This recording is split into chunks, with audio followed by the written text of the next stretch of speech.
Hello, Hello, Tosin. Tosin. Can we Can we start? start?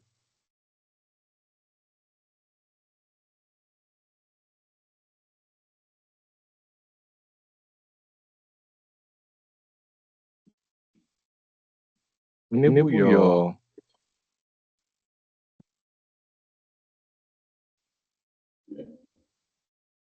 I can hear you, but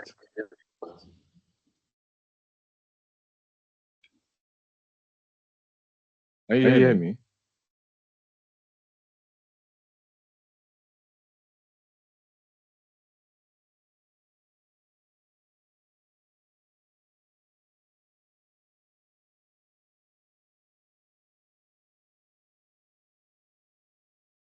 I can hear you, but it was echoing the other time. I don't know. I know because I'm using two devices. I'll take one off now. Okay.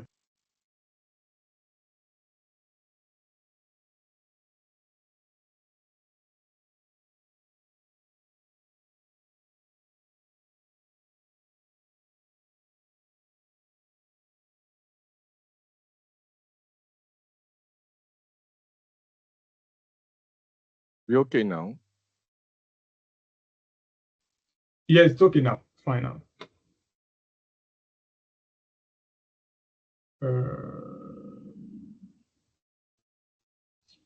We've resent email to everybody who registered. Hopefully able to join. But anyway, of course the meeting will be recorded, so we'll send it to YouTube for it to be watched, and maybe that works. Yeah.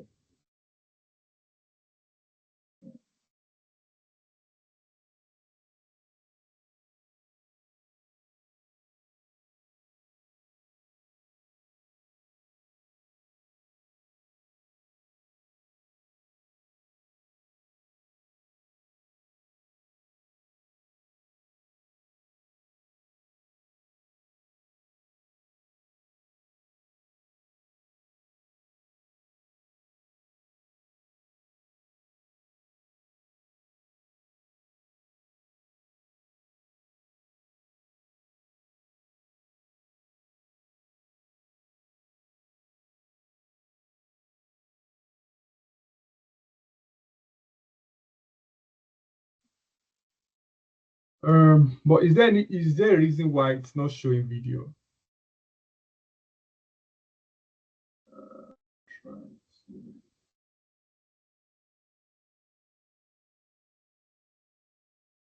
You are muted.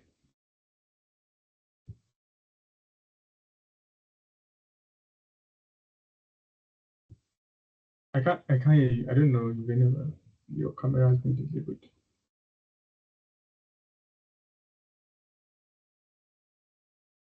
I can't hear you.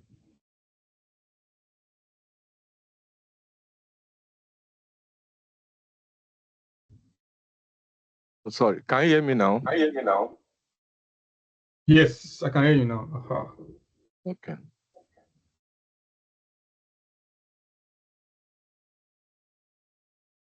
Hey, so did I start the recording? Yes, yes, can start the Okay, it has started recording already by default. So don't worry, that one is taken care so that we can have a copy of it. Okay. Starting with me.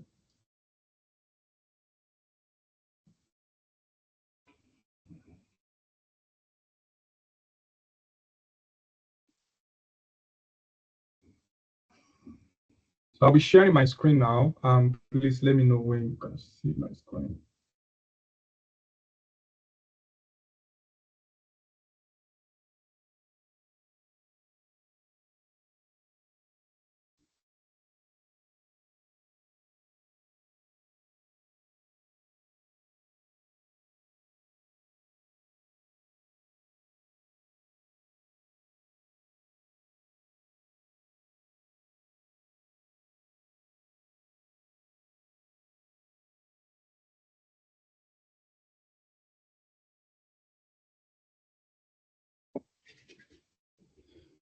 Everything's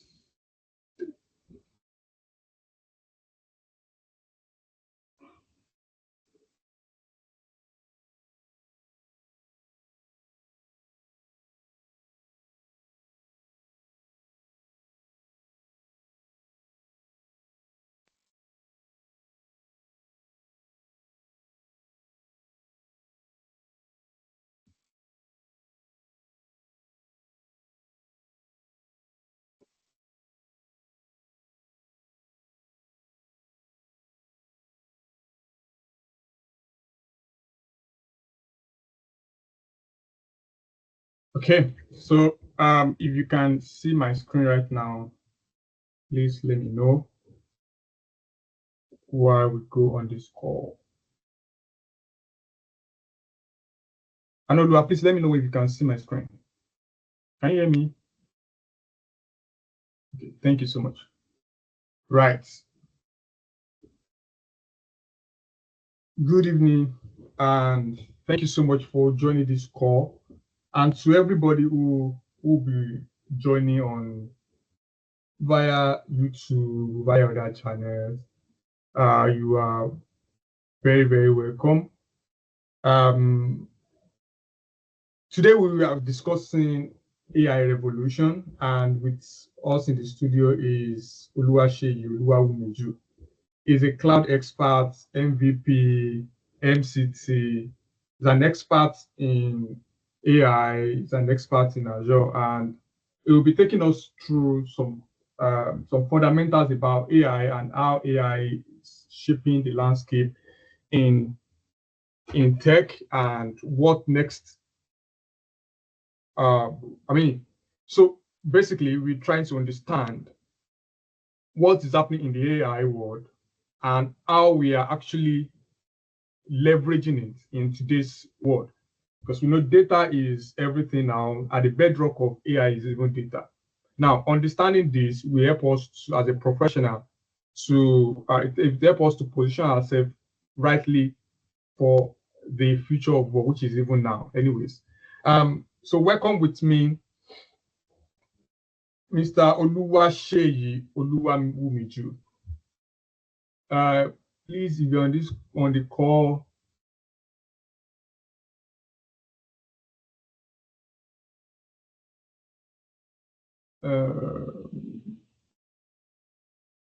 I'm on the call. Okay, nice to have you. Good evening, and I'm so excited to have you on this call, discussing AI revolution today. It's an honor to have you, and thank you for the opportunity. Thank you for your time. And I know the MCT Niger, this is blessing for everybody. I mean, people want to know what next, what is happening in the AI revolution. I will yield the floor now, and over to you. Okay. I'll just share my screen, and I also want to ask, how many minutes do I have for this? You have 45 minutes. So by 35 minutes. 45, yeah, 45. Okay. Okay. So by what time should I be looking at? Yeah, that's closing by up? probably 10 minutes after. I mean, 10 minutes or 15. Let's say 15 minutes after 7 max. Yeah. After 7. Okay. Yes, 15 minutes 15 minutes. after Quarter 7. after. Yes. Okay. Thank you for that. So I'll just set everything I need to do. Just set it. I'll be sharing my screen. You confirm whether you can see my screen, and we can get this party on. I'll sharing my screen now. Yeah. Okay. Not yet on my end. Okay. Okay. Not yet. Okay. I will do it again.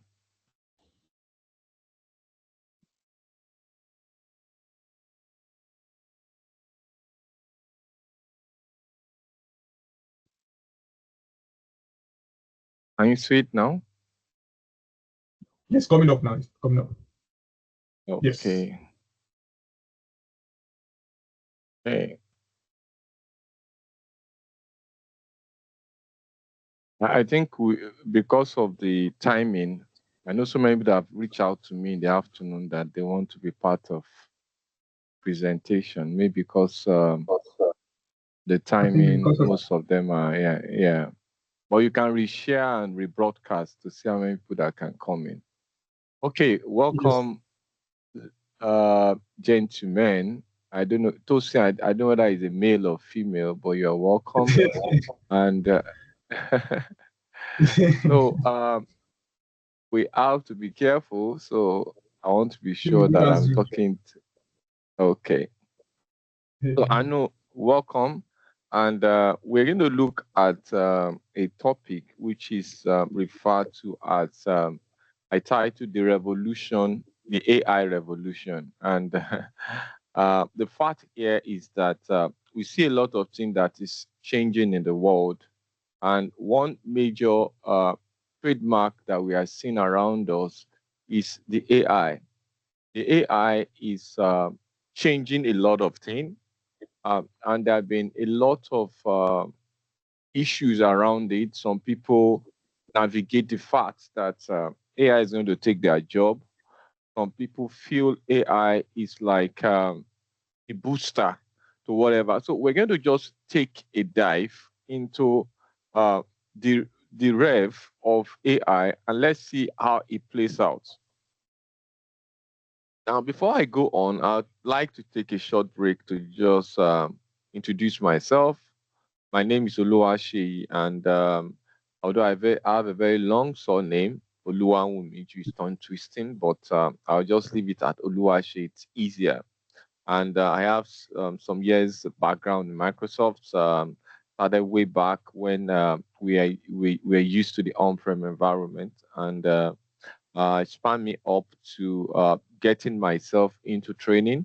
I'm also a trainer. I've been doing that for years now. Also, Microsoft MVP in Africa, and also I've been leading the community of trainers for a while within the West African region. So my focus has been on AI, Azure, and M365. Now, when we look at today's agenda, and it's going to be brief because I would like to at least do a demonstration of one of Microsoft's own. And we know that all what we are going to do today is going to be looking at Microsoft's own window to be able to address all this and to be able to set things in motion. So having that in mind, we are going to look at several ways by which you can achieve this particular initiative, and how do we see AI. So I would love to do that. So I'm looking forward for the demo. So we'll first start with AI introduction. What are the things that made AI? And that depicts several things that we're going to look at. One of them is to look at the component. I call them the convergence of technology. What are things that converge that stimulate what we call the AI revolution? And that takes us back to what we call digital transformation. How did they start? What are several type of revolution that has happened in technology in the world, and what has been the trip effect of it? Then we're going to look at AI for everyone, and the future of AI. Then I give room for question and answer. So in virtue of that, I'm going to share my screen again to allow an audio be able to play. Okay. Yeah, I want to allow audio, so just give me some time. Back. Share my screen again. It's not taking effect. Okay, it's right there now. So let's look at AI introduction. What is AI generally? And that takes me back to history, because whenever I present, I like to bring to light there is a man called John McCarthy. He was the father of artificial intelligence, and he was born in September 4, 1927. He died close to beginning of 2000 AD, and he died around 2011 in October. Now, he was considered to be the pioneer of artificial intelligence.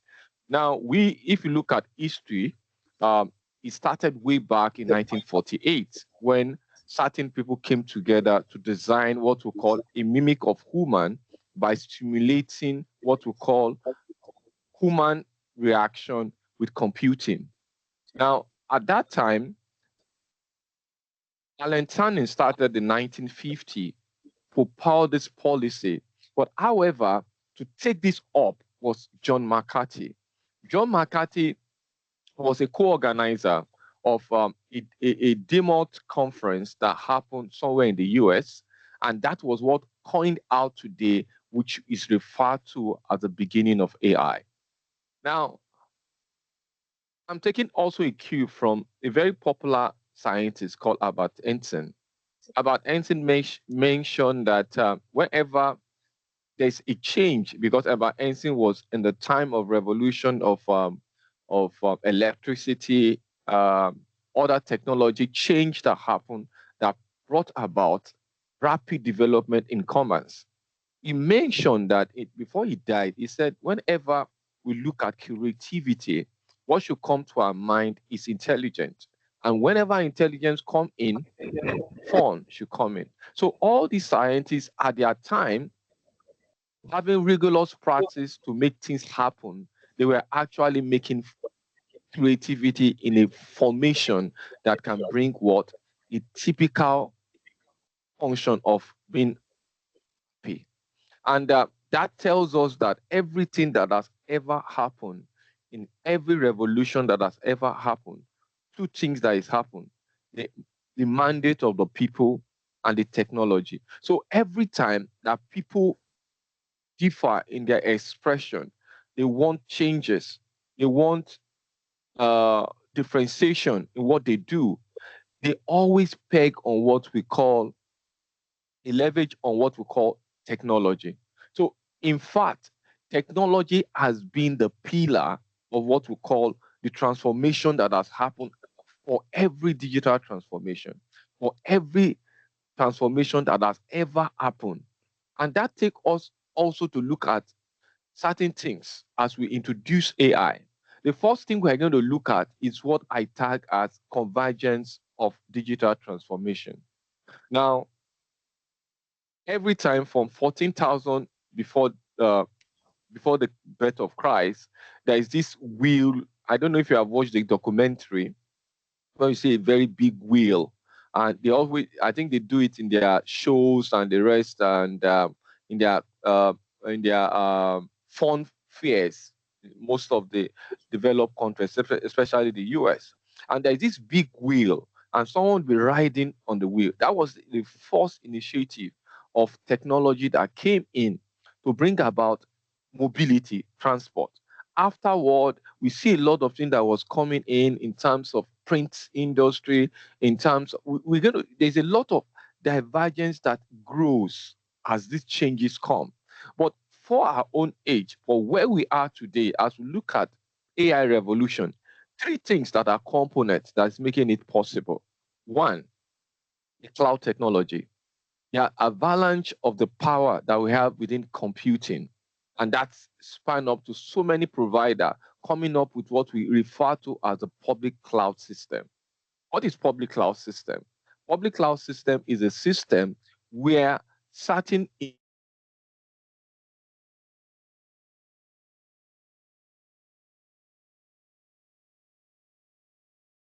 and to ensure, to enable you to have all access to your resources without you having the headache of building it ground up. And this kind of model is usually service oriented. Is service oriented, where you sign an SLA with them that as long as they give you an uptime of your service, you pay for what you use. And that brings us to the point that it's pay as you grow. pay as you go. So many times I've been inclined to this kind of services where, for example, I am a rainbow producer. I have an industry that produces rainbows. All I do is that my season of mass production comes during the rain season. Now, I don't know where you are calling from. I'm just using a typical African city like Nigeria and Lagos. We have two seasons. We have the raining, I think three, the raining, the dry, and the harmattan season, which might not be unique. However, during the rainy season, we have items like rainbows, raincoats. Now, for me to use the cloud technology, I only pay for the service within the window of rainy season. Afterward, I can scale it down. And it's always available for me. And that makes cloud one component that is setting up digital transformation. Another one that is very, very key is data. Data is everywhere. Data is right before you now. As I'm speaking to team, it's being recorded and my voice can be modulated to get information. All these are the avalanche of data we are seeing. Now, in the past, data have been structured to be structured data, which we are for the data people we know is actually called column and row, where it is structured. It has what we call a relationship. Data have a relationship with one another. You can easily tabulate it. But as changes come, a lot of data injection was coming in. One of them is unstructured data, a data that is not in the premises of row and column, a data that come from picture, a data that come from unstructured content like PDF. All this combined itself increase a massive intake that we see in data. Data is considered now as the oil or the gold of our time. As long as you have data, there is nothing stopping you from spending enough intelligence. And that takes us to what? The third component, which is the intelligence. So the combination of this, as the digital transformation accelerates, it increases our understanding. And that brings us to the third quarter, which we are seeing now, the intelligence we can see from combination of cloud, data, and we are now seeing the avalanche of what we call AI. Now, the question is, a lot of changes occur, but three things has always been unique about these changes. Now, I mentioned the wheel in 14,000 BC, before the birth of Christ, printing press in 1946, 1439. All this revolution of changes, industrial revolution that we can tell it was a massive change in ways at which we use things, in ways at we span things. Things were changing in rapid form at every point. As it comes from each year, when electricity was injected, a lot of change in the industry. When telephone was injected in 1856, there was a lot of change too. Till where we are today, AI is the word that everyone talk about today.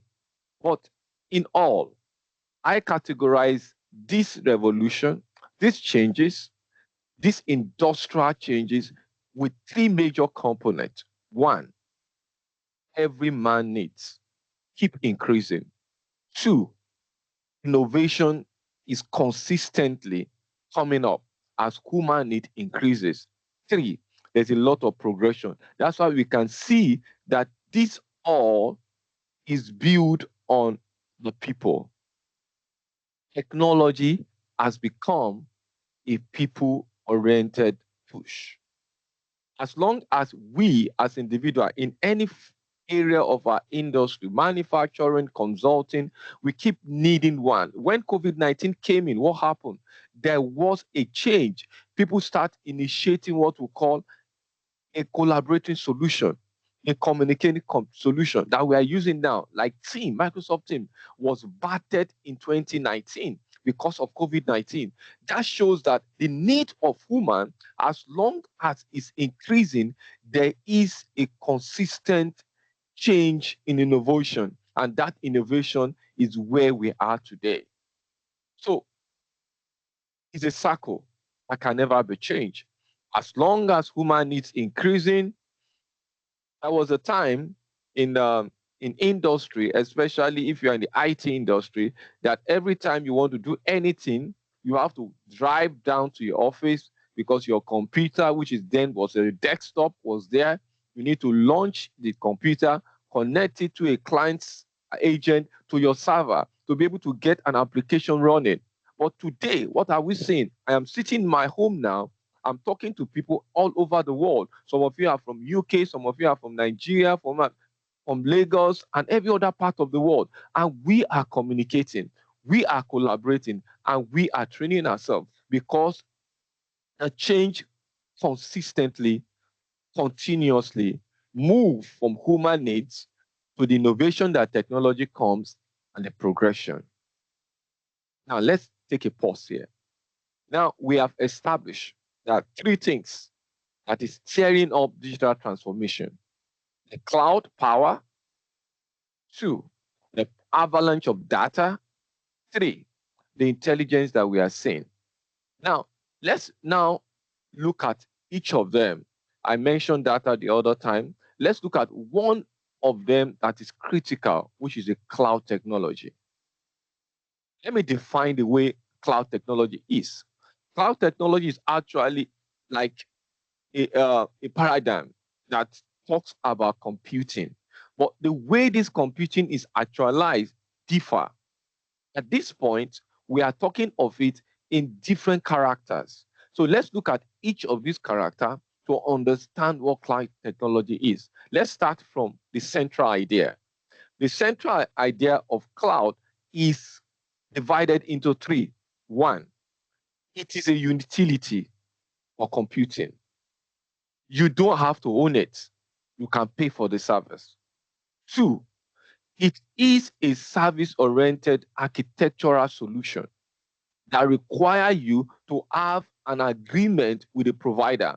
And one of the provider which we are looking through his window is Microsoft. Now you sign an SLA with them and they'll be able to give you this application, these services on the server for the specific time you need. And you can change your mind, reduce the resources or increase the resources. And this constantly will increase the way your production line increases because you are now not taking the headache of trying to build your infrastructure. You are leveraging on what is already in existence to make your production fine. As a startup, I can launch my service as another an existing company. I can become agile by moving from my on-prem environment to the cloud environment, so that my services can easily be adoptable. Now, all these things can also be centered as the central idea of cloud.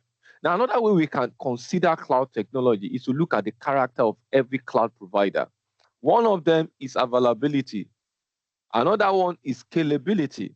Another one is manageability, because the management of this service is not done by you, but done by them, and other things that are attached to it. Another very, very important ideology that we cannot erase when we talk of knowing cloud technology is the capability of the technology that builds it all around. And one of them is the hardware virtualization. Because of the tons of millions of dollars that it requires. I remember when I was still in working as an IT manager in one of the firm, and this I do every 3 years or 5 years. I have to walk up to my manager and say, "Oh, sir, we know I've been using Dell Server Edge 3.5, and Dell has announced that this is going to be isolated in the next 4 years, 3 years, and we need to get a new one. That means I need to refresh my servers." What that means is that they have to cough another budget for me to be able to actualize it. But this thing can be solved by having massive virtual environment, which the cloud provider gives us, that we can use the same service that we can see by refreshing our hardware with these services. So that shows us that cloud will always be the power behind AI. Now, let's look at the component of AI. And that's also, I love this video. It's a very old video, but it's a story that someone tell about AI. I want you to listen to it. Today, right now, you have more power at your fingertips than entire generations that came before you. Think about that. That's what technology really is. It's possibility, it's adaptability, it's capability. But in the end, it's only a tool. What's a hammer without a person who swings it? It's not about what technology can do, it's about what you can do with it. You're the voice, and it's the microphone. When you're the artist, it's the paintbrush. We are living in the future we always dreamed of. We have mixed reality that changes how we see the world, and AI empowering us to change the world we see. You have more power at your fingertips than entire generations that came before you. So here's the question: what will you do with it? And that's is a very short story, and you can see that AI, digital transformation are built around human. Now, historically, as I mentioned when I was starting, AI started from Turing test, which was initiated by Alan Turing. And what Alan Turing was trying to do is to look at the intelligence of human and to build some solution, computing algorithm that can mimic what human can do. And that was the initial revolution that started the AI movement, because from Turing's ideology, it is possible that we can create computing algorithm, which is different from programming, that are fired up and propelled and fueled by the data injected. And this data can make us to build a human interaction from computing. That actually spin up for us to define AI in different language. Now, AI can be considered to be a simulation of human intelligence by machine. In the code machine here, computing algorithm. Two, it can also be encapsulated, not just about our intelligence on motion, but also the capability for the system to solve problem, the system to understand who is speaking, like in translators, where you can create an algorithm, an AI model that can translate hundreds of language. As I'm speaking English now, every other person from different area of the world will hear it in their dialects. That's what AI can do. Thirdly, there's activity that we do regularly. For example, I wake up in the morning, I go to my office, I come back in the evening, I do the same routine. Can I automate it? Can I make it into a process that the system, because it is a computer and algorithm, it doesn't get tired. It keeps those memory and keep the rotation into an automated sequence. And that is another way to look at AI. So what can I define AI to be?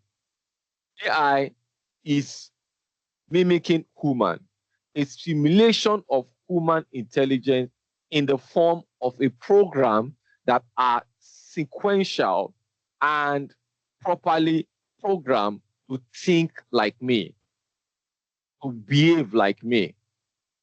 We can also say it's like a computation that are built around an algorithm that can feature certain activity that are close to human activity.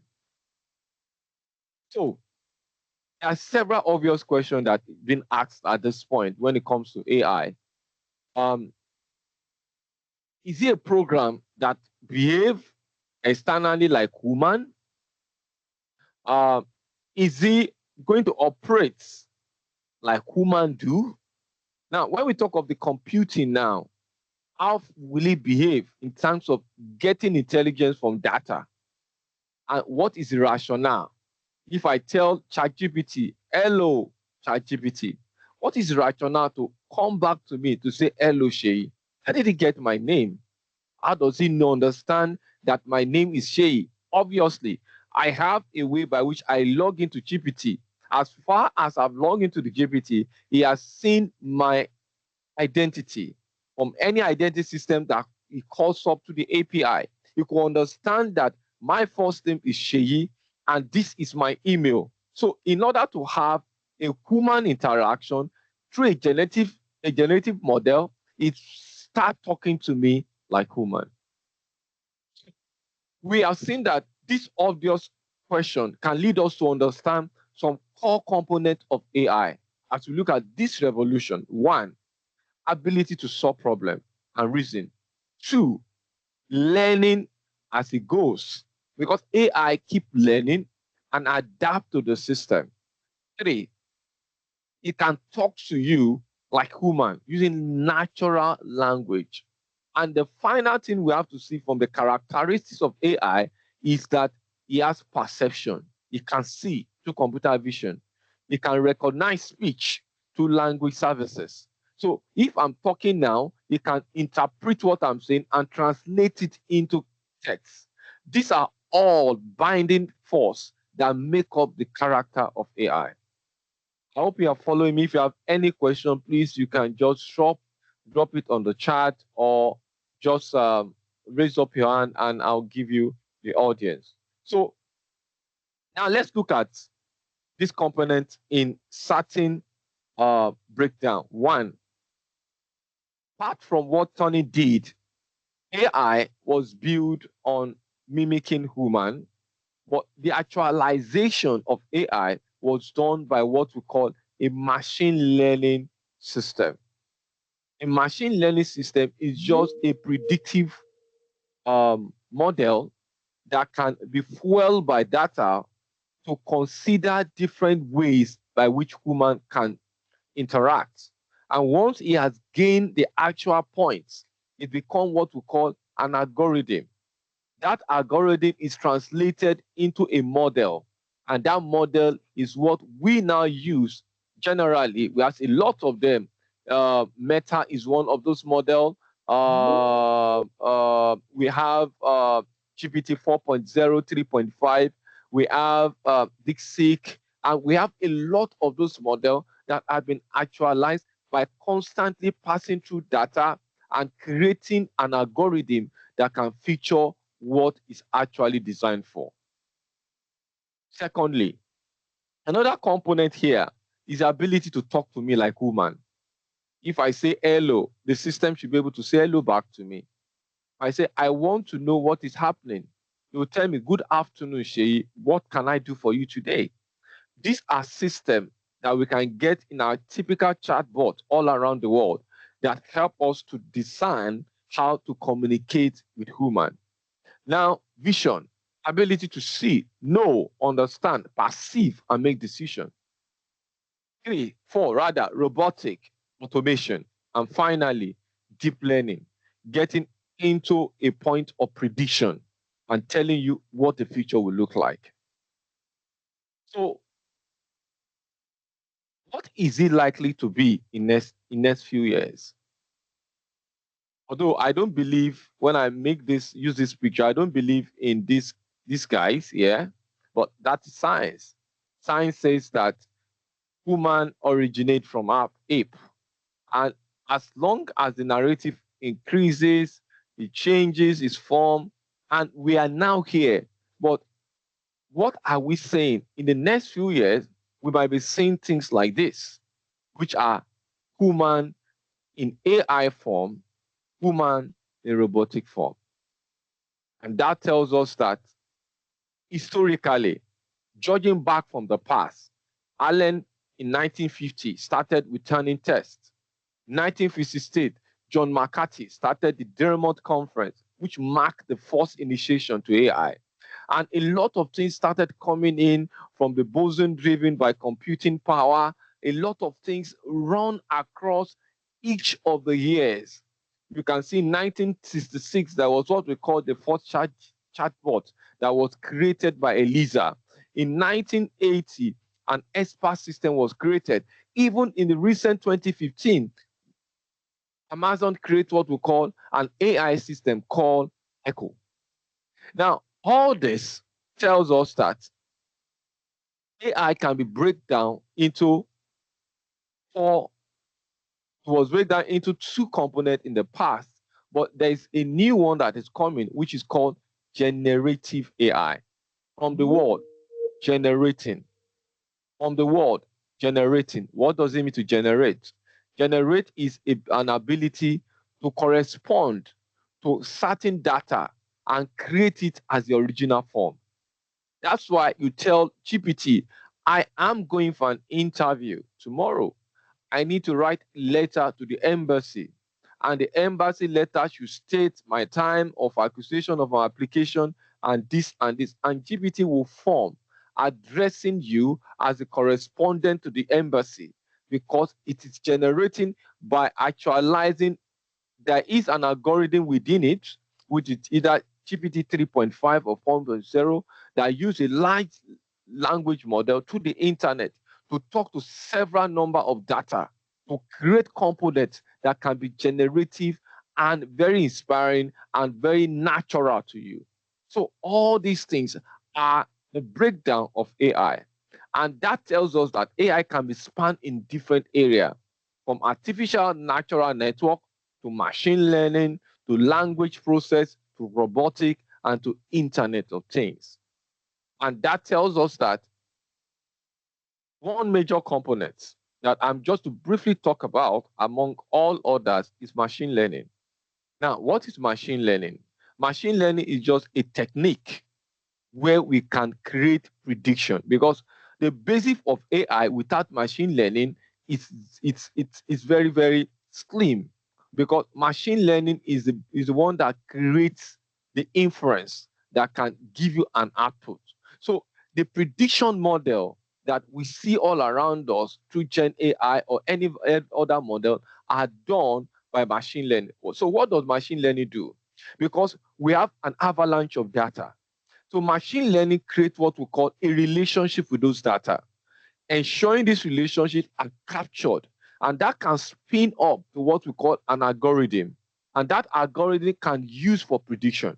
So what am I saying? Let me now break it down into some story. Now, this is me. My name is Oluwaseyi, and I'm from Oyo State. And my father, from the history, my father originates from Okegbo, and Okegbo is from the Ondo west side of Ondo State. Now, I've been living. I'm just use an illustration to make it work. Now, I've been living in Okegbo maybe from age 1 to age 45 or age 35. All my life, my youthful life, my formation life was in Okegbo, and everything I've learned there has built my experience. That means all I am interfacing with is a farmland. All I'm interfacing it is a bicycle. All I'm interfacing it is ability to use cow or ram or any form of animal to transport, go to the farm. That is my experience. Now I came to the city, probably Tosin invited me to UK and say, Shay, come and visit me in UK. Oh, he helped me to get visa. I'm a bush boy from Okegbo. He gave me the visa and I got to UK and I saw a car moving and he told me, Shay, what is that object? Typically, what will come into my mind is not, it is a car. I'm telling you, because all my life, my formation life had been in the farmland. What will come to my mind as a human being is, are they talking about that cow that we used to do our regist? Are they talking about my favorite dog called Whiskey or called Abami? Whatever name I call my dog in my village. Is that what is asking me that is a car? At that point, my experience level is limited to what I have been influenced with. So, in nutshell, human as we are can learn, because we are trying to devise this story so that we can now see what machine learning and what we do when we begin to build machine learning algorithm. So as a woman, we can observe and learn. Now, Tosin now took me to one of those stores and said, Sheyi, the red one is called a car. The white one is called a Beetle. The other one is called a BMW. And we have other means of transport. We have the train. We have the air. He starts showing me this for the next few months or weeks. Now, if we now reverse back to the first question that he asked me, Sheyi, what is this object? Because I have been able to be influenced with certain data. And those data have been things Tosin have shown me. It become a formative experience for me about the new things I need to learn. And that become an algorithm for me that every time I go, I remember Tosin teaching that this is a car, this is a bike, this is an aeroplane. I can take decision at that point. And the same thing machine learning is all about. Now, establishing that, let's move ahead. Let's quickly, because we're quickly going to round up because I have 45 minutes. We need to look at other types of AI that we see around us. One of them is narrow AI, target as narrow AI. And it also can be considered as a weak AI. What does this do? Now, this is where an algorithm is created for a specific task. Although this is highly efficient in its tasks, in its automation, in its processes. An example is when we look at things like Alexa. I don't know how many of us use Alexa, and Microsoft use Cortana. And a lot of Alexa I think Alexa is for Amazon. And we have Siri, I think for those people with iPhone and Apple. And a lot of them are systematically created with intelligence. They have single tasks, help you organize, help you get information, help you to, because they have been spun up with this organ, they are referred to as narrow and they are very weak. Because if not, why are we bringing in what we call generative AI? Because they perform intellectual tasks and they are not really fully developed when we talk of the theme of deep learning. They can not really predict as they want. If you ask Alexa to predict what will happen tomorrow, but when you go to things like application that can predict, it can tell you by detection, there's going to be something tomorrow that are likely to be a bad fall or a good fall. Now, the character of narrow AI, they are very focused in terms of performance. That's why Alexa, Cortana were very rich in their approach, and people still use it today. In operation, they can predefine where they can, because when you ask Alexa about things that they cannot do, it will tell you my boundary is limited to A, B, C, and D. Then it's require your input, that data. You need to inject something, you need to trigger something for it to give you that answer. So the other kind of AI is referred to as general AI, and that is where we are, the future of where we are going. As a matter of fact, I was telling some group of people some time ago that I don't even know the future of AI because it's so glaring that we are in a boat that is sailing in a very fast pace. We are now in the agentic era, an era that I can build an algorithm, I can form a solution, I can create an application that can mimic a process end to end. For example, if, Anu has a marketing outlet that sells, I can create an algorithm that understands the process of Anu as an agent. So instead of Anu interfacing with his customer, Anu will allow the agent to interface. And that brings us that if all of us are creating agent, and agent is talking to agent, is it not possible that someone can create an agent that looks like my agent? and mimic me as an AI and start doing what I'm doing. And that is why there's a lot of challenges that comes to my mind when we talk of the future of AI. So the general AI is the future of AI, where we see the combination of problem solving, the adaptation of automation, the ability to advance in robotic and full-scale automation from A to Z, and is globally acceptable all over the world now. So that tells us that we are in an era that things will accelerate. So it brings us to what we call challenges, and we cannot erase it. I mentioned one about our current agentic era.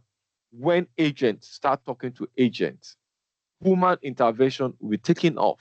And if an agent can be created to mimic your agent, what security measure we put? So one area that is very key at this point is to look at the challenges. And the challenges can be spread up into three major things. One, the data training itself, when it's biased. If all what I train my algorithm is about African male, and I didn't include European male, it's biased. So my inference, my output will be trimmed to that. Now, ability to cultivate solution that can keep private data, especially medical data, that cannot get, because AI at this time cannot, its judgment call does not allow them or allow the system to judge whether they need to release the data or not. As long as you prompt that AI system through prompt engineering, what it means is that the AI system will cough out the output. So how do I secure my privacy and ensure my data is secured?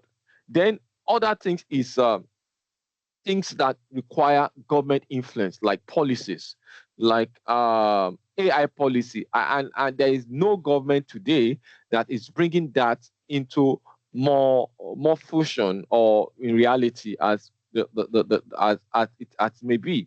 But so many OEM like Microsoft are looking at this, and they are looking at challenges, as I stated earlier, like loan, like automobile area industry. If there's an error, probably if it's self-driving car, if there's an error, do you know how many people we can kill?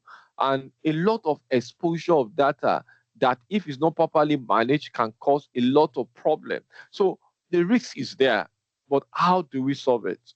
One way that most OEM and Microsoft are put in place is what we call the principle of responsible AI. The principle of responsible AI. What does that tell you? It tells us here that we are in an era that we need to have some character imbued into algorithm. One of those character that should be part of the formation of your production when you are building an AI solution. It must be fair. Everybody should be given the right to have access, to be used as a data input. It should not be stereotyped. Two, we must also know that whenever we are creating this, it must be reliable and safe, because we don't want blood on our hands. So everything you have done, all the software system was properly tested. Follow safe observation before you roll it out for people to use.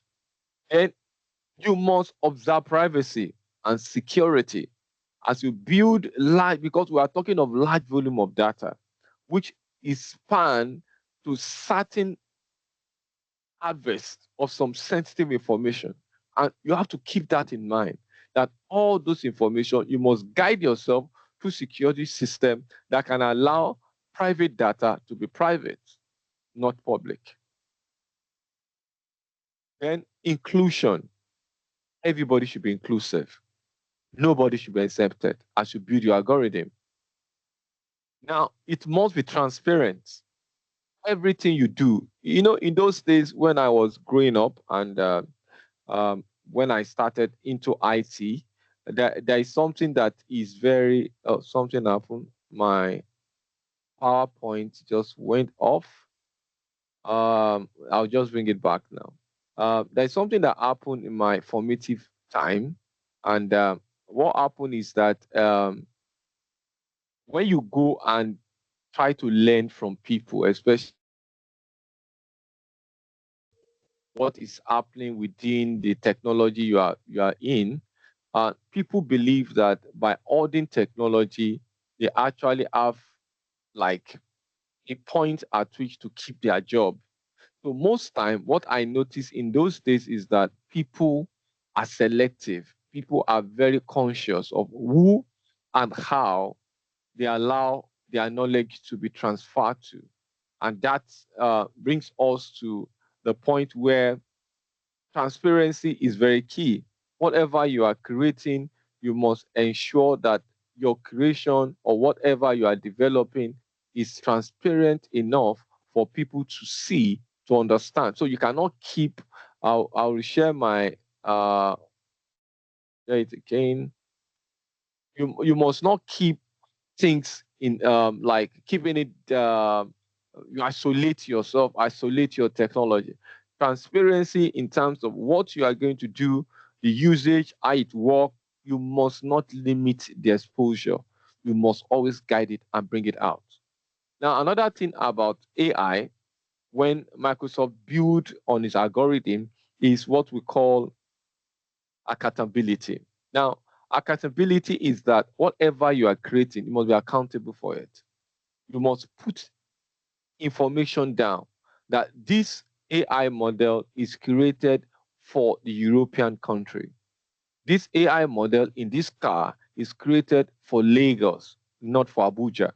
So that accounts to your transparency in terms of design, the model you are doing, so that anybody that wants to use it knows that this cater for certain area and is limited for that other area.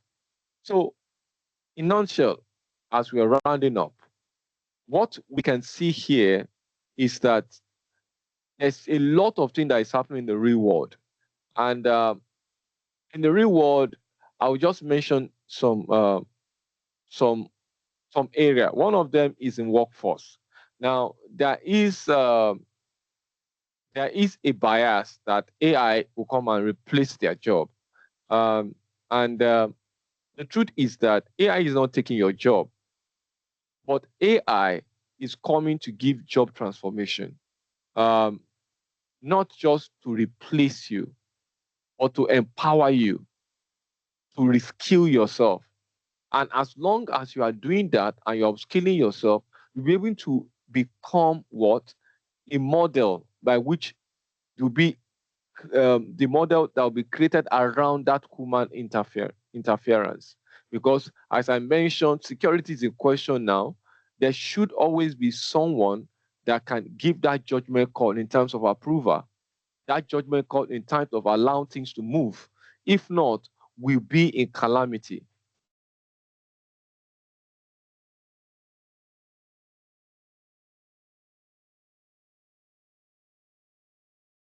A lot of things happening in healthcare nowadays in the US now.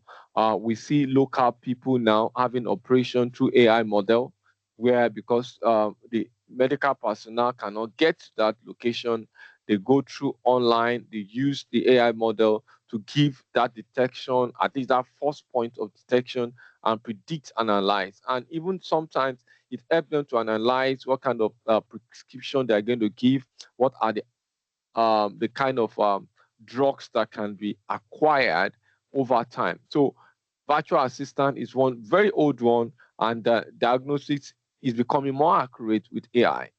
Now, apart from the healthcare, we have in the finance world, application has been created to detect fraud, to personalize financial planning, for example, because they have seen the way you save. They can tell you if you save $100, you can buy a land, you can buy a farm, and these are personalized planning with AI devices. Now, other industry like e-commerce is also growing with AI.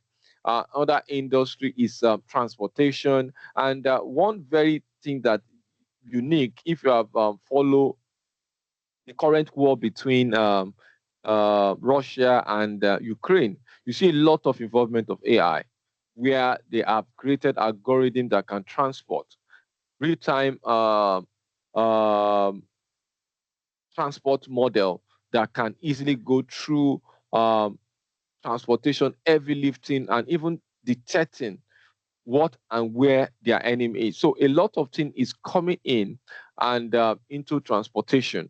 Another one is to look at where are we. These are just my own ideology after my research. One, there's going to be an advancement of general AI. That means the automation will increase. Agentic will come to stay. Two, people are now seeing that we need regulation. If not, evil-minded people with evil-minded acts can take up agents, take up AI, and cause commotion around the world. Now, there's going to be increase in some industry of using AI. One of them is healthcare, another one is finance, another one is education. So, my final thoughts as a roundup: AI revolution will live with us. We cannot change it. But we can be the agent for spanning up the balance between this revolution. We can be the key to make the change. And that means that technology is built on people. We can change the way things is in our industry by using this kind of application, this type of app, this AI model to increase and optimize and create efficiency to our deliverable. So I leave you with the final thoughts, with this final thought from Microsoft. Microsoft has created an environment which is built on AI, an environment seated on Microsoft cloud offering called Azure that can allow you to create an end-to-end AI solution. And that is what we call Microsoft Foundry. Let's watch the video. If you're looking to create agentic solutions and want to move quickly and efficiently, Azure AI Foundry is the one place for discovering and accessing the right building blocks for your agents, with everything you need for AI development. Today, I'll share the essentials for Azure AI Foundry, starting with a tour of its extensive capabilities as a unified platform that supports you throughout the entire AI development lifecycle, from initial concept with early experimentation, coding in your preferred IDE, pre-production assessment, management in production, and beyond, followed by a real example of the steps for creating a multi-agent application using the new Azure AI Agent Service in Azure AI Foundry, all integrated with your code. Starting with our tour, you can easily reach to Azure AI Foundry at ai.azure.com. And once you've created a project, panning down the left rail, you can quickly see the core experiences. First, the model catalog helps you discover and access a growing collection of thousands of models to power your individual agents as you build your system, including premium large language models from OpenAI, Meta, DeepSeek, Cohere, and more, as well as small language models like Microsoft Phi. And of course, there are hundreds of open models like those from Hugging Face for you to try out. Models are also available by area of specialization. For example, there are regional and focus models to support interactions with different spoken languages, like Mistral for European languages and JACE for Arabic. And separately, there are industry-specific models that you can choose from. The entire model catalog is hosted on Microsoft's supercomputer infrastructure in Azure for optimized cost performance. Next, in terms of model deployment, you can choose to run models on hosted hardware with managed compute, and for dozens of our popular premium models, you can use our serverless API option. As you use Azure AI Foundry, you can, of course, also bring your own models to run on your Azure infrastructure. So, I'll quickly just run us through an environment practically before I don't know how many minutes I have, so I'll just run it, and we see I'll go into Azure, and this is on Microsoft's own environment where we have all the services, all the application from cloud, the power I was mentioning, the power of availability, the power of scalability are all here. And our attention is this new bus stop, which is called Azure AI Foundry. Now, let's quickly launch it. And I have some that have been created earlier. Now, this is one stop where we can have all AI services from the past even to the present. Now, the Foundry comprises of an overview that tells you how this, in terms of what it can do, in terms of managing the resources, and in terms of exploration, in terms of documentation, you can see. However, from the left plane, you can see some major area. Now, the Azure AI Foundry is a combination of project management, DevOps, all infused into the AI production. Now, you can do it in two ways. You can actually create it by creating one single project, and that project follow the AI sequence from end to end. The other one is an hub. They call it AI hub, which tells us that you can build your solution connected to resources like Azure OpenAI, Azure AI Search, and even Azure AI Services. And all of them in combination are created into an hub. So with an hub, I can create multiple projects and I can have multiple sequence of AI model and agent created. Now, apart from that, there are other services that have been deployed into the cognitive service, including bot services, the vision, the custom vision, the content safety, document intelligence, extracting information from content, and face API, health insight, machine learning itself, if you want to build your algorithm, the language service and speech services. They are all under more services. Then there are other services that have started for cognitive service in the past. They are also integrated like anomaly detection for banking, and we have services under each of these model, language understanding, metric advisor, and etc. Now, let's look at one that I've created before and try to create an agent.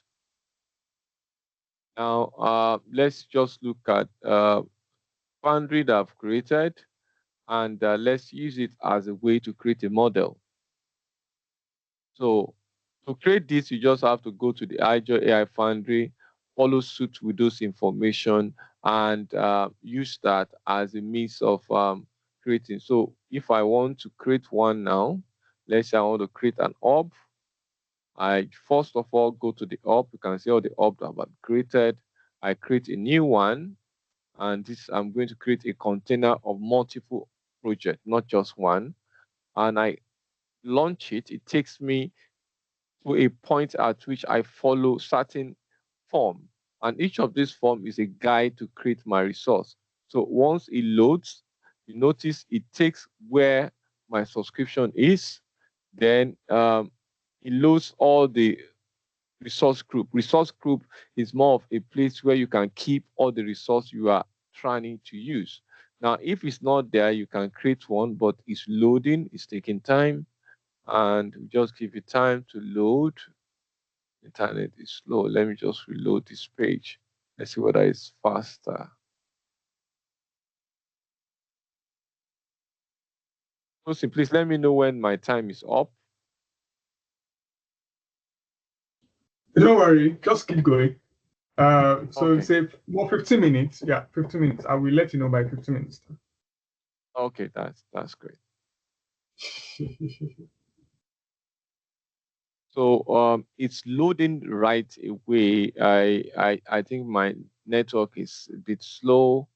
Let's see whether it will come up by refreshing the page. Let's see how fast it's come now. It's loading, taking time. Okay, it's going to take us time. Let's just go back and launch one of the hub I've created. Okay, it's fine now. Now you can see the resource group. I choose a resource group that I want to use. Oh, sorry, I went to use.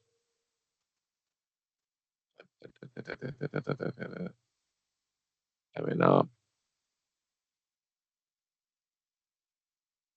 Yeah. I could have used the virtual studio.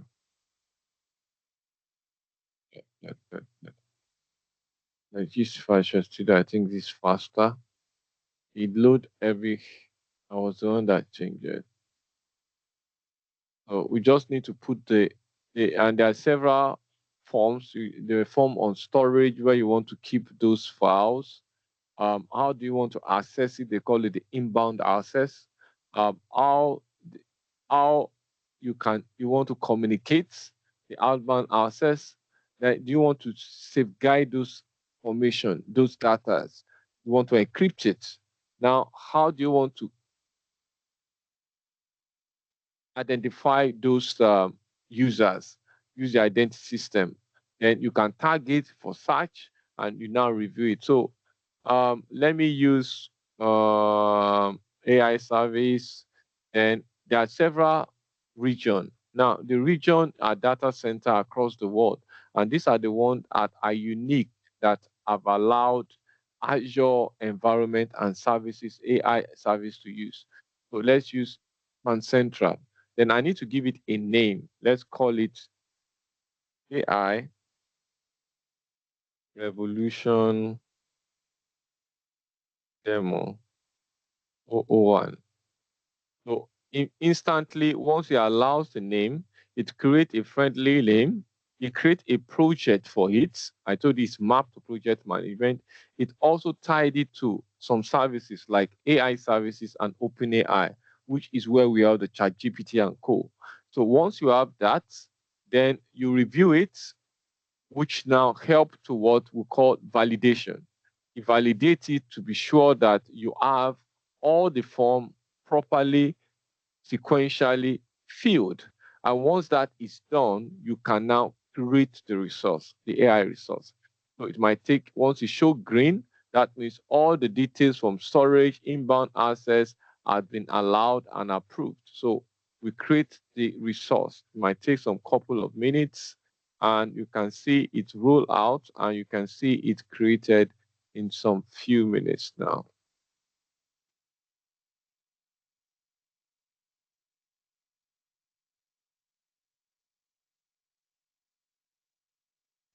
And it is slow a little bit.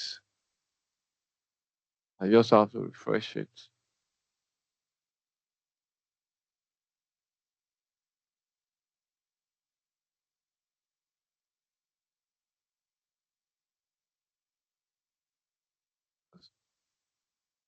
You know, it just went on its own.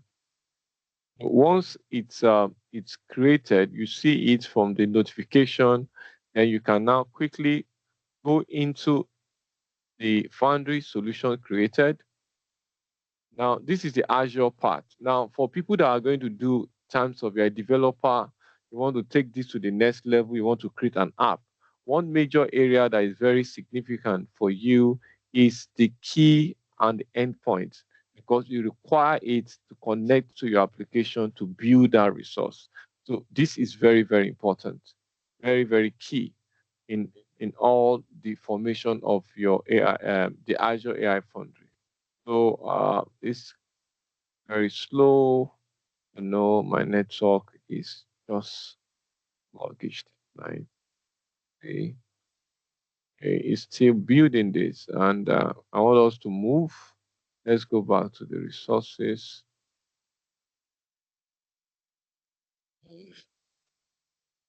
Yeah. I want to go to Azure AI Foundry itself, so that we can quickly do something with that. Okay, let's go to the Azure AI Foundry. Just as you saw in that video.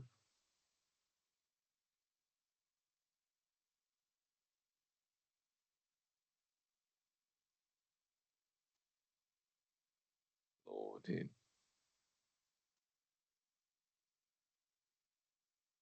Taking a lot of time.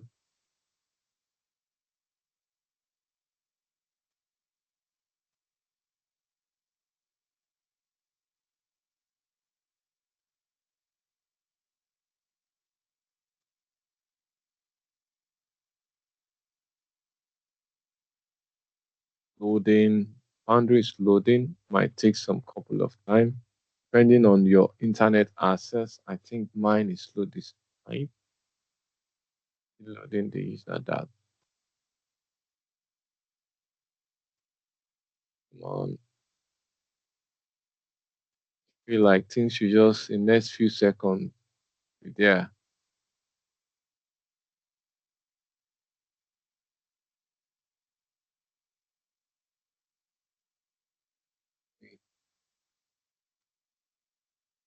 Oh,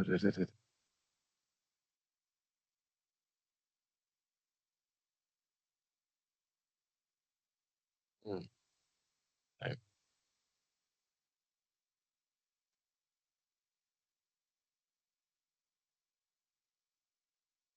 want to just load. Okay, this one is up. This is Azure AI Foundry. You see that you have my project already defined where my location is US and the call is times of costing. They call it token. How what I have there. And you can see the same information we see on Azure, you see the same here. So what we're going to do now is to create an agent. And we now use that agent, we tie an instruction to the agent, we connect it to certain of our PDF file and see whether we can have some traction. Hey, loading, let's just go to the agent area because of time. Okay, this is the overview. This has loaded. The overview gives you a picture of the key, the endpoint, and you can see the endpoint is also divided into different services. The endpoint for Foundry itself, creating the endpoint for Azure OpenAI or the ChatGPT. They are of AI services, including text to speech, speech to text. They are all included here. And you can do more to actualize usage of this particular resource. You need to have it attached to a model. And if you go to your model and endpoint, it tells you what and how you can actually create those models. And apart from that, if you want to customize, you go to the agent as we're about to go in the next page. If you want to trace, monitor, you go to the observe. If you want to protect and govern, you have all this in terms of creating risk, creating alerts. Then if you want to create data, you go to the Azure OpenAI as area. And in terms of model and endpoint, this is where you can deploy your model. Either you deploy from the base and look at it. So if I want to deploy this, it tells me all the model connected to this project. And it will list it, and I can choose the model. And each of these models are actually created. You can see AI language. If you want to look at it, give you the information about it. This is a Microsoft own core AI model. You can see when it was created, what is the function of this particular model and what it can benefit you. Now, the popular one we are all used to, GPT. GPT. It gives you a lot of version of it, and it can display those information for you. So let's cancel this. Now let's go back to the agent creation. So I want to create an agent now that I want to use. Then I need to search for the model that I want to select. No model is, go to the catalog of model. These are various model we can have here. You know why it's not displaying it. Something is wrong. Why is something internet or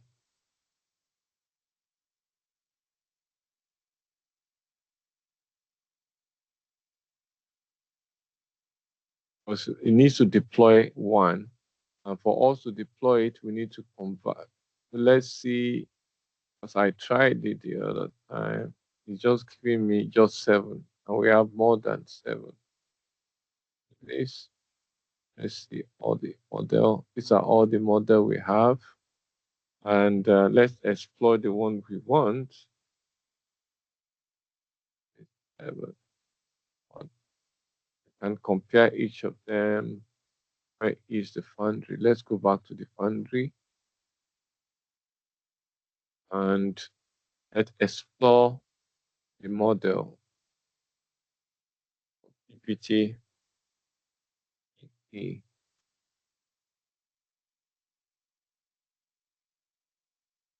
So you can see the full catalog here, and the full catalog will give you over 1,000 model apart from that.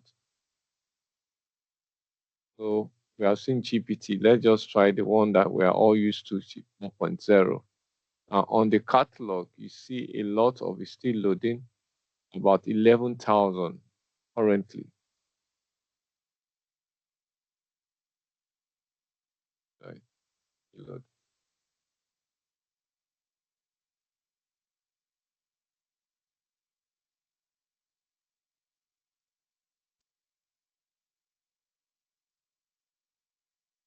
Loading it.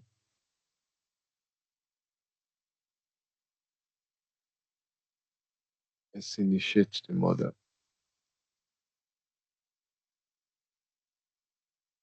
Okay. So there's a model value. Loading. I think my internet.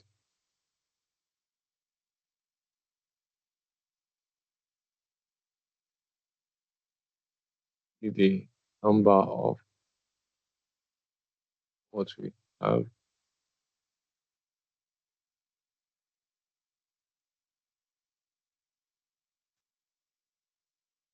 Okay, that's increased. It was 0.097 as of last week. It has increased to 11,102. So these are all the models that currently we have on Azure Foundry. In time, use this. Let's see the one that let's check in from here.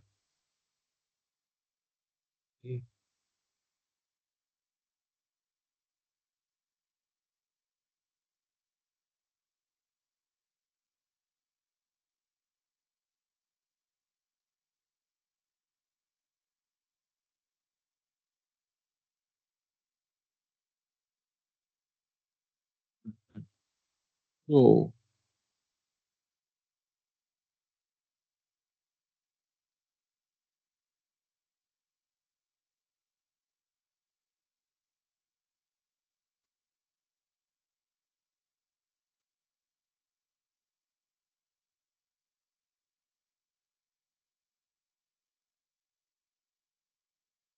hope I still have time.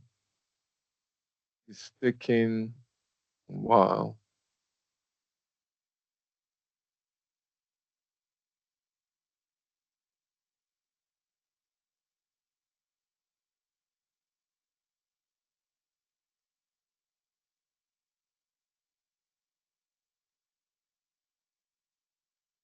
In time.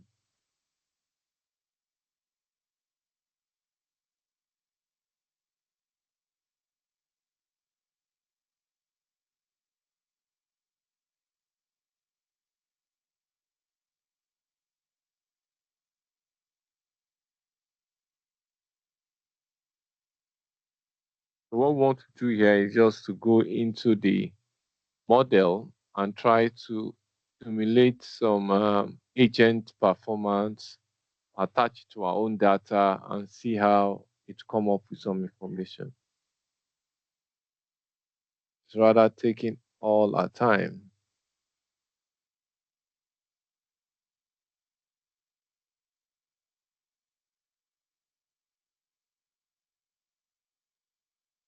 Taking time.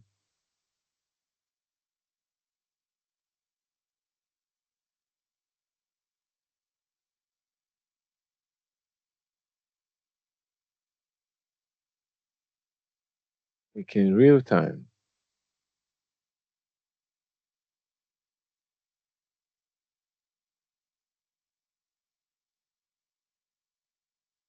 Push it again.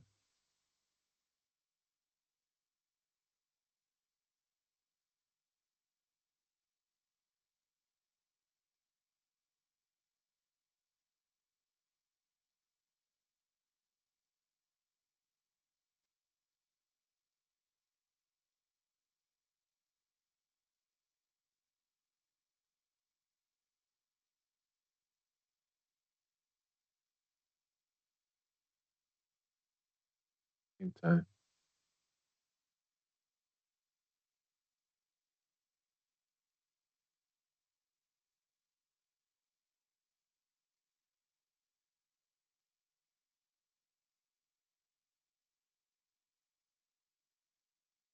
Let me look at another project.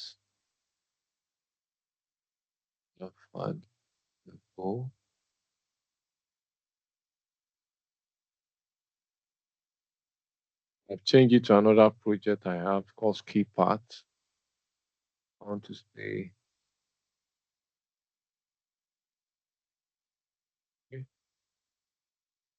Okay, these are already agents, so we can create an agent. Now, this is agent 771. I can create a new one and call it, maybe I call it demo, demo agent. Then I want to give it, let's use the default one because of time.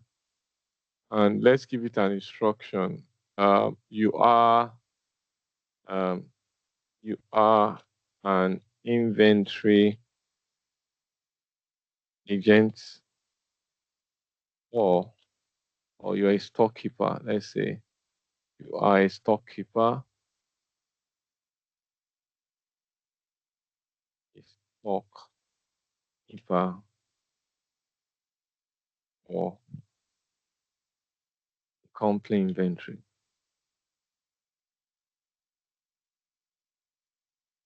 This is a clear job or role the guy is going to do, the agent is going to do now.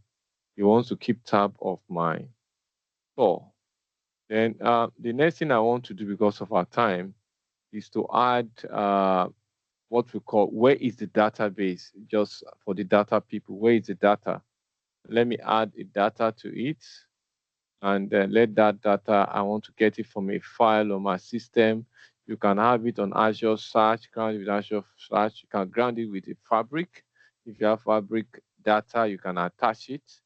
If you have SharePoint, if you have Bing services or any other one. So let's just do the one that, and if you are going to use the file service, these are the files that it supports: CS, CCP, doc, docsy, HTML, Java. I'm going to use a PDF file for this. So I need to search for where the PDF is. And I think I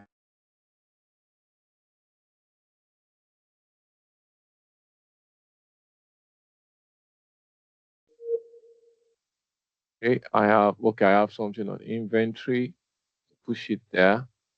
And I upload and save it onto the, and you can see it would create a vector. Now, the essence of creating a vector is to create a relationship between those data and to ensure that when you search for it, you can easily get it. So once it's almost done, is uploading it, and we go right into the agent after the data have been attached to it. So the next step we want to do is to create to attach an application that can help us for actioning some exercise on it. And one of these action is creating graphs. For people that are in the data space, we want to create graphs. We want to ensure those graphs are there, and it's uploaded, it's saved. You can see the data is now, a vector has been created for it. You can see agent vector for this man called demo agent is there. So I want to have it actionable. I want an action to it.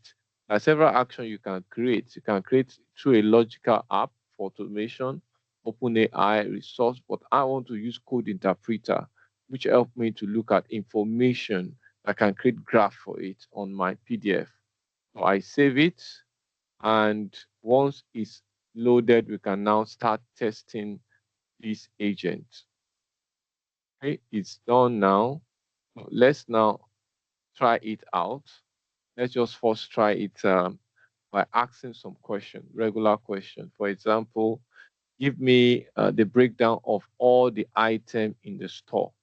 He's a storekeeper. So let's see whether he can go into the PDF as inventory and try to extract information related to that store. Loading the ground. And again, has been working fine. And just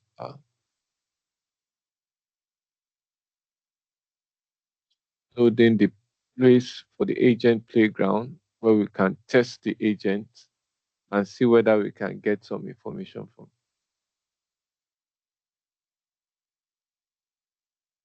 I'm almost done. Please, if you have any question, you can as well ask now why this is loading.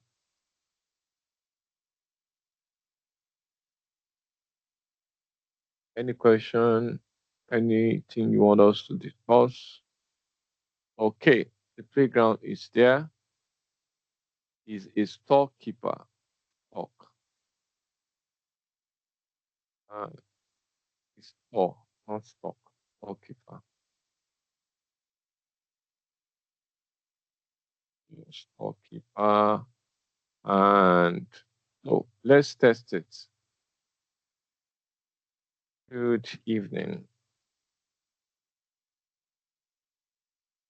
Let's see the response.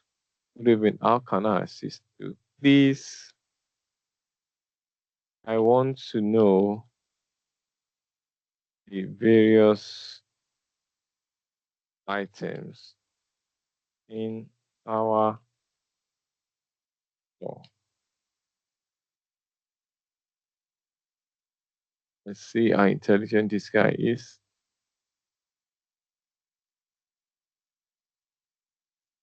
So, okay, he has given me all the item I have. All the items, including what are the items I have in my store.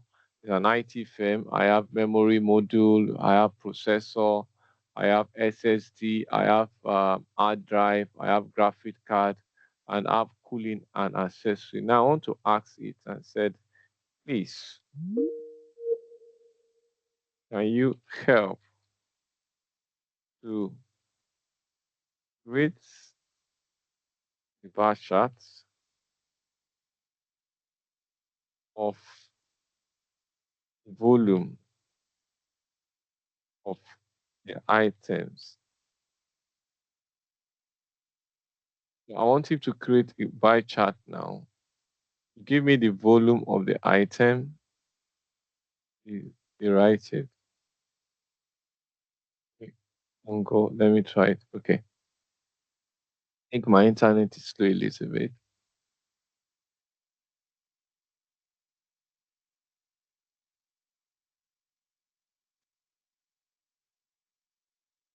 Okay. Okay. Okay, great. It's helped me now. It's an agent, and he has told me each of their volume. Now the highest here is the cooling accessory. I have it. So I have a stock about 250 of it. I have the lowest item here, which is a solid state as less than 50. So as a stock manager, what I need to do is to make sure that I increase the stock of this so that I can play around this. Another question I want to ask, I said, kindly help give a graph. Okay, to create a pie chart.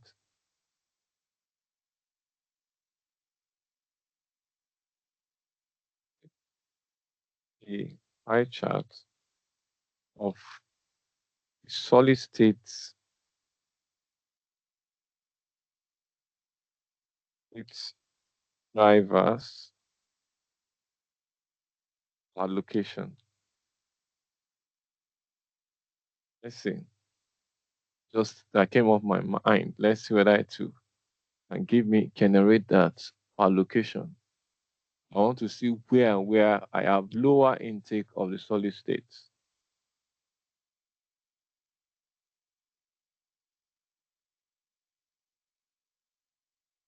It's generating it. Hey, so I have about 4 locations that have the solid states. And the highest I have the solid state location 6 can be Abuja, because I didn't label it by the PDF doesn't have the actual address and the location. And the other one is location 9, which is the green color, which is about 23% of the 20 that we have all over the country. And I have location 13, 25%, and location 23. So these are distribution. So we can see I can create this agent, push this agent out by publishing it and consuming it, allow my users to consume it through probably an application because the code is already created. I can generate those code in Visual Studio. You can see it, I open it, then push it to the public. So I will stop here for tonight and I see whether there's any question about how we can, the revolution of AI and where we are today. Thank you, Tosin. Thank you so much, Hey. Thank you so much. We appreciate. I think this is more than just. But it's more than just a webinar, anyways. It's deep dive into it, and it's very, very solid. So I don't know if anybody on the call has question. You can drop the question. If you cannot unmute your mic, you can drop it as chat. We'll be happy to answer your questions. Maybe along generating agentic AI, going back to AI Foundry. Any question at all, can drop it here. Also, if anybody will be watching this on YouTube, you can drop your question as comments. We'll revisit every questions, and also for the community, you know where we are. You can drop your questions, and we'll pick it from there. We'll respond accordingly. Question, any question? Okay. It seems no question for now. Maybe that network, maybe whatever. But we keep an eye on the YouTube to see if questions come in, and on the community page, if there's question, we'll take that. Thank you so much for your time. Thank you so much. Okay, yeah, someone is asking, is Azure AI Foundry free to access and use? Well, as of now, it is free, but the way it has been built now, it is propelled by the subscription you have on Azure. But when you go to the overview, it can allow you to have an access across the overview. But when you start deploying, like I did, you need to have subscription. However, you can get free subscription by just applying. If you're a student, apply for the student version. You give you $100, and if you're a professional, you can apply for the trial, which give you $200, and you can use it to test this. Right. So that's that. Julius, you heard that. Any question again?